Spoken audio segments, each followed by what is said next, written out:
Welcome to my page. If you're new to this page, please do well to like this page, subscribe to this channel, and turn on the notification bell. Please do well to watch this video and listen to Rev'd Isaac Omolehin, who explained how his son abandoned his wedding. He also called out deeper life in this video. So I want you to take your time, listen to this video, and make sure you watch it to the end. Subscribe to the channel, like this video, and drop your comment below. Let's take our time and watch this video. I will right back. I need to gather all the evangelists in Nigeria into a conference and ask them to review all the miracle revivals, and everywhere we tell miracle happen in Nigeria. And you're seeing crowd. Riambonke came and will draw crowds. We need to set up a research team to go back to those places to tell us what is the ultimate gain that is left behind. Everywhere Riambonke went in Nigeria, you go there today, there is no trace of the fact that he was ever there. Idols have increased, masquerades have increased, mosques have increased. If I don't know anywhere else, I know Ilorin where he came.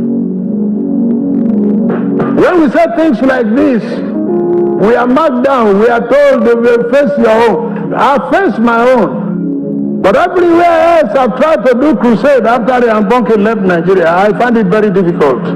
The church in Ekiti asked me for 20 million naira before they would cooperate. And when I shouted, they said that's the way Bonke did it when he came. And we who are indigenous evangelists, we are finding it difficult to do crusade. Because we don't have access to the kind of money he had. And you're asking us not to talk because you shared part of those kind of money. I said, we who are indigenous pastors, we are finding it difficult now to do crusade. I've been doing crusade more than 20 years before he came to this country. We can't do crusade again. The whole terrain has been corrupted. They now bill you, bring so money. If you say you don't have, then they tell you there's no way you can do crusade. We've been doing crusade before. I've been doing crusade when we are using torchlight. I've been doing crusade when we use the lamp. I said this in many places where you use this lamp that Mala used to sell suya. That's what we've been doing crusade since that time. We've been doing crusade before this time. There's never a time that doing crusade in Nigeria is this difficult because they ask for the amount of money we indigenous evangelists don't have access to that time. And if you don't give them, they will block it.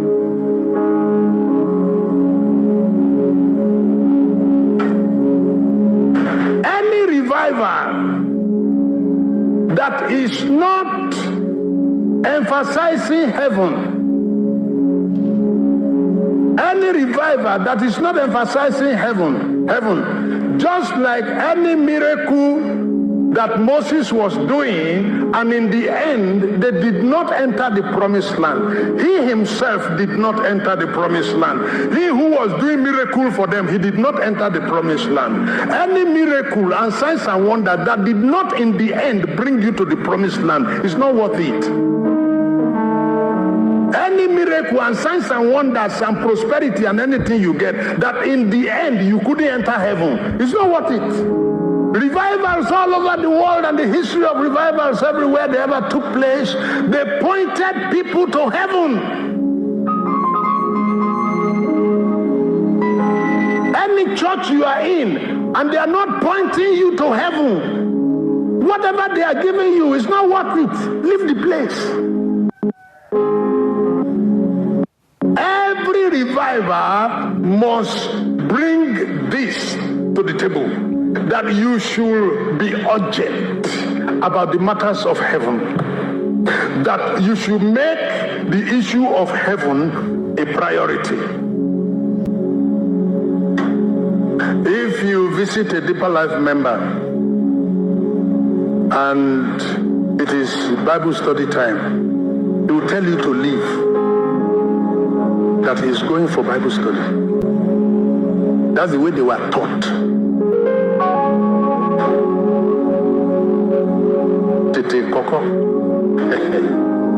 If you are a member of Deeper Life and you did wedding on Saturday morning, you must attend the Sunday school preparatory class by 3 o'clock. Somebody will go and collect the stick from the drumstick and tell the rest of you, please leave here.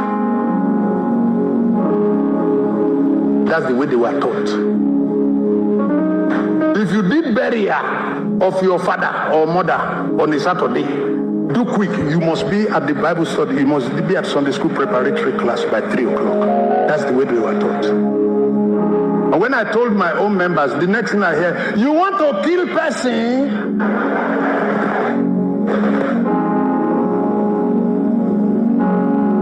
That they have been preparing for this wedding how many years ago? You want to kill person? That we did marriage in the morning, we have not even rested, so we should be there at 3 o'clock for Bible study, for Sunday school preparatory class. In my own church, when I tell them to do that, they ask me, they said, you want to kill person? And I said, yes.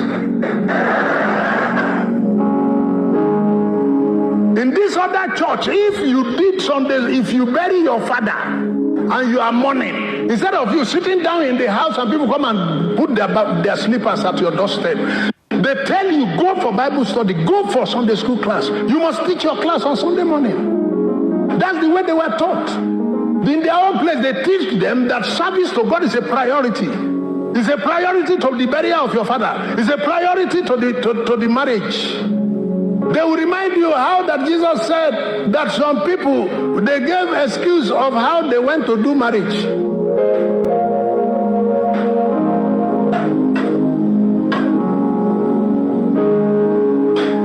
When I came in, I was hearing you talking about a revival that must gravitate into the family setting. That's where it starts. If you are able to entrench the kingdom priority in your family, it will be easy to drive it in the church.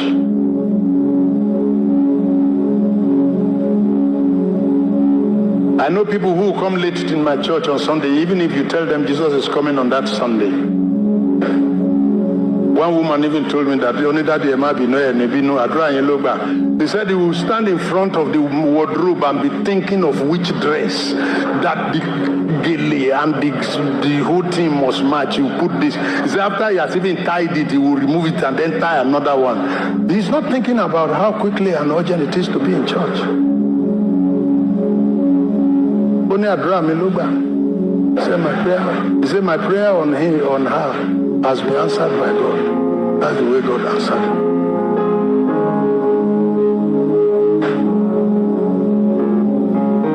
I try to live by example. Our seniors who are here will tell you that much, that when they left university, they got jobs. We chose to serve God the way we are doing. And I hear some of you saying, okay,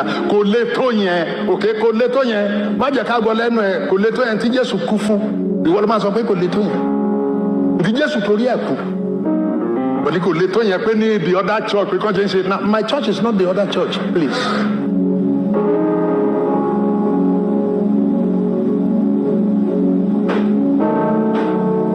I call my children, I explain to them. This means you are saying I'm a bondman. I have left myself with no options.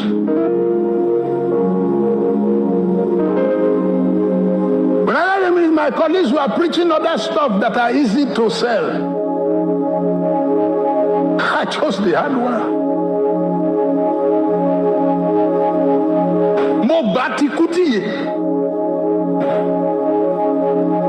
And I told myself, my children, don't follow that one. Don't follow that brand. Follow this one, that's where the road is. Yeah, yes, sir. I have 3 boys. They are all pastors. And they are missionaries in different nations. My 3rd son was wedding. In many ways, I am lucky. He chose a wife whose parents are members of my church. On the day we were paying dowry, we set up the arena. The white people, they sit here. We sit here. My son walked up to me and said, Dad, whatever you can do to make sure this service runs quickly, please do. Because I have a crusade in Malete at 5. So I went to the engager, and I said, please tell me what I need to give you, because these Yoruba people, they have a way they will say the vehicle that is bringing the wife, that petrol finish when the vehicle is nearly reach the church. Then they will spread cloth on the ground and be saying, oh, wait. So we will be putting money and putting money. My son came up and said, sir, give them their money, whatever they need to collect. And I called the engager and I explained to her. She said, okay, she will hold. We already have a program with you. But this thing is in them. What he perfect, orishi, womako.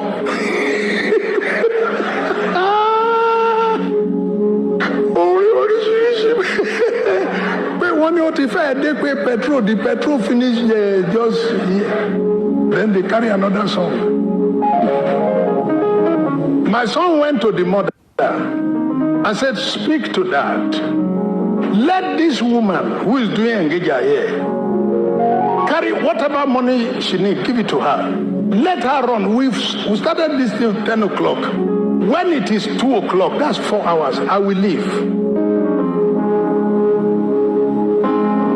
I called the engager. They said, it's all right, we hear. Then they said, the vehicle are just...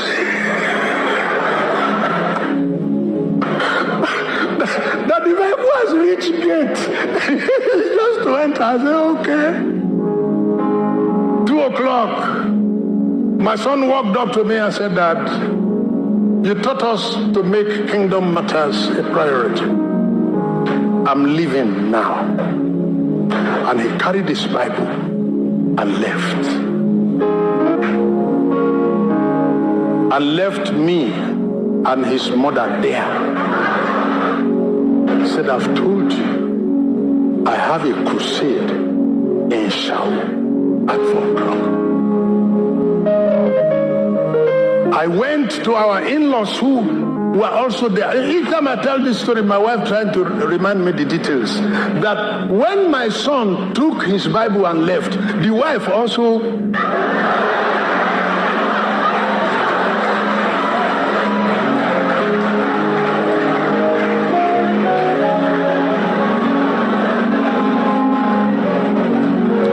goodbye to her parents.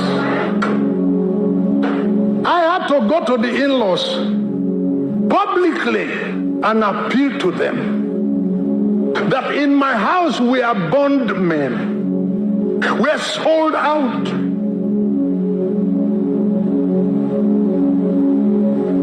And I use what you all know to plead with them. They say, I want more sin, which are more sin. What is crusade? We are doing wedding for you. We are paying dowry today. He told me, he says, you can continue. You have continued with them. You can continue with them. All the yam is complete. Palm oil is complete.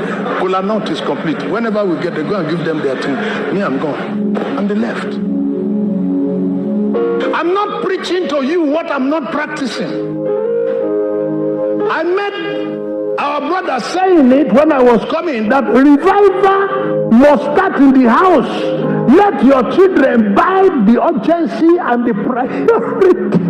The two are combined in the Yoruba interpreter and translator, etete, which it is urgent. Koko means it is a priority. And revival, when it has entered every land, this is what it produces. It makes going to church urgent. It makes being in the presence of God a priority. It raises the appetite for church. David said, I was glad when they say, let us go to the house of God. The revival we need is a revival that prioritizes heaven and makes heaven an urgent matter.